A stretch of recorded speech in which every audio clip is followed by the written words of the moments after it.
Alhamdulillah. Wassalatu wassalam ala Rasulillah wa ala alihi wa sahbihi ajmain. Amma ba'd. A'udhu billahi minash shaitanir rajim. Bismillahir rahmanir rahim. Wa ma khalaqtul jinna wal insa illa liya'budun. Bismillahir rahmanir rahim. Allazi khalaqal mauta wal hayata liyabluwakum ayyukum ahsanu amala. Rabbi shrah li sadri wa yassir li amri wahlul 'uqdatam min lisani yafqahu qawli. The honorable scholars, speakers, the respected guests, my respected elders, my dear brothers and sisters, and the millions of viewers who are watching this program live on Peace TV. I welcome all of you with the Islamic greetings. Assalamu alaikum wa rahmatullahi wa barakatuh.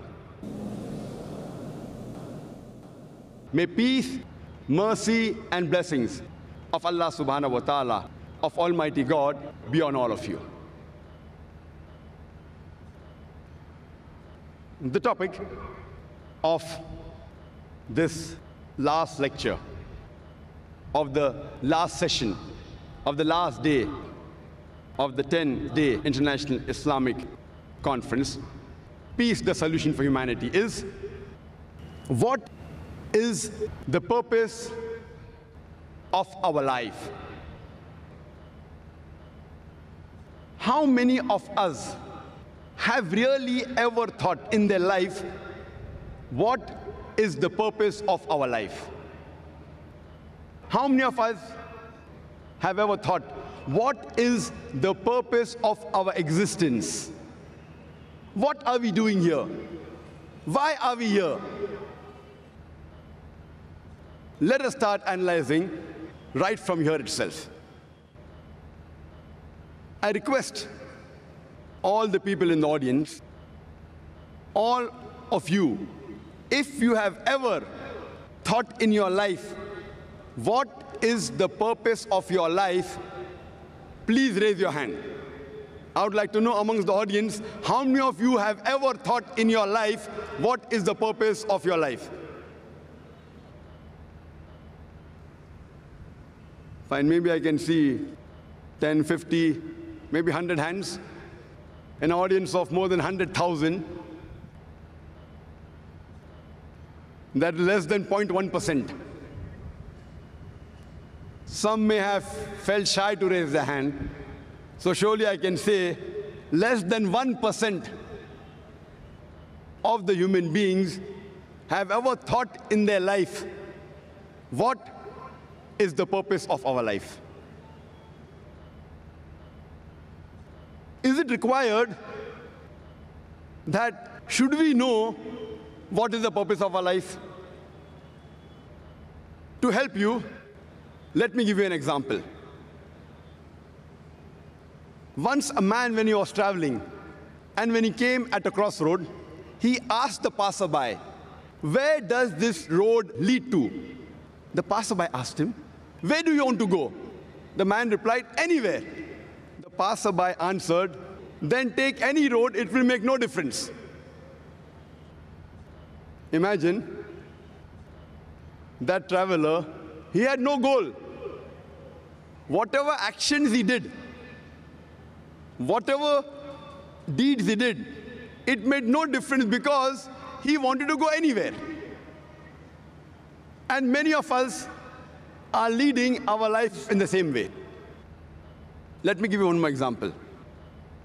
Imagine there is a builder who starts constructing his building, and he lays the foundation and he digs a big hole for the foundation. And when you ask him, how many stories is your building going to be? He says, I don't know. How many square feet is the built-up area? He says, I haven't thought of it. The builder has got no goal at all. Once there was a man who told his neighbor, your dog always chases vehicles and cars.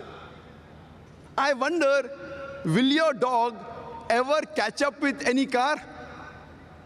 The neighbor replied, I don't wonder whether he'll catch up or not. I wonder if my dog catches up with the car, what will he do?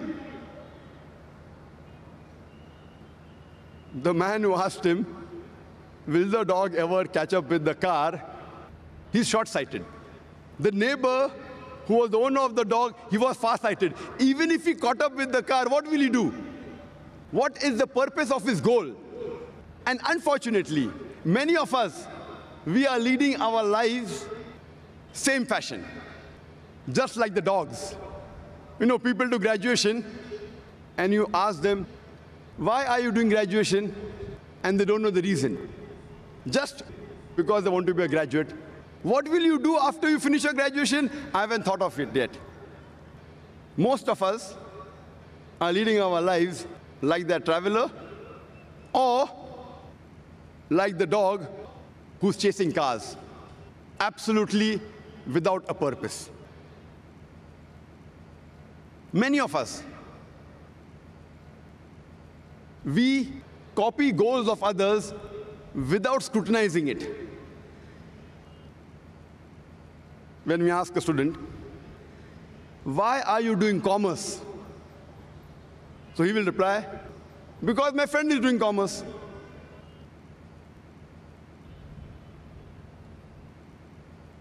Many people, they emulate and they copy the actors, the models, without realizing what they're doing. Once a person comes from the village to Bombay to become a millionaire. And when the question was asked to him, why have you come to Bombay? So he gives a reply that I have seen Amitabh Bachchan in the Hindi movie. He's a pauper, he comes to Bombay and he becomes a multi-millionaire overnight.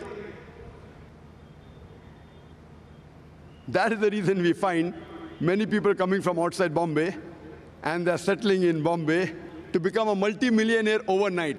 And that is the reason you find that the slums in Bombay are increasing. Many times we see actors and models, they are brand ambassadors and they endorse certain products. There was a person who purchased a new car, Hyundai i10. And when the question was asked, why have you chosen this particular car, Hyundai i10? So he says, my favorite actor, Shah Rukh Khan, he owns Hyundai i10.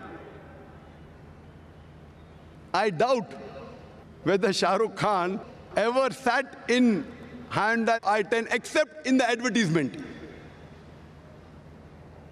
He may be owning a Mercedes or a BMW or somewhat similar. I doubt whether he owns an i10. You know, Shah Rukh Khan endorsed the watch Tag Heuer. He's a brand ambassador of the watch Tag Heuer. And we find many of his fans buying Tag Heuer. I wonder what has Tag Heuer got to do with the acting of Shah Rukh Khan? Has that watch, has that wristwatch ever helped him in acting? I doubt whether he wore Tag Heuer before he became a famous actor also. So these are the various ways the media promotes products. And unfortunately, we blindly follow goals of other people without realizing what we are doing. Imagine there's an industrialist who buys a textile factory. And when asked, why have you bought the textile factory? He tells us that I've come to know that there is good profit in textile business. Then you ask the next question. Do you have a feasibility report? He says, no. Have you hired someone to take care of your business? Have you hired a CEO, chief executive officer? He says, no. What is the percentage of profit you will make? He says, I don't know. Where will you buy the raw materials for? He says, I haven't thought of it. Where will you sell your textile? He says, I don't know. Do you think that businessman will make profit in the textile industry? Imagine there's a person who has a goal. He wants to become the best scientist of the world. What does he do? He does a survey of all the scientists from the first human being, Adam, peace be upon him, till today. And after doing a survey, he comes to know the best scientist of human history was Isaac Newton. And his survey was correct. After that, what does he do? To become like Isaac Newton, he starts growing long hair, curly hair like Isaac Newton. He wears shoes like Isaac Newton. He wears clothes like Isaac Newton. Do you think he will become a successful scientist? Such people have a goal, but the planning is wrong. They have a planning. They did a survey of the scientists, but the planning is wrong.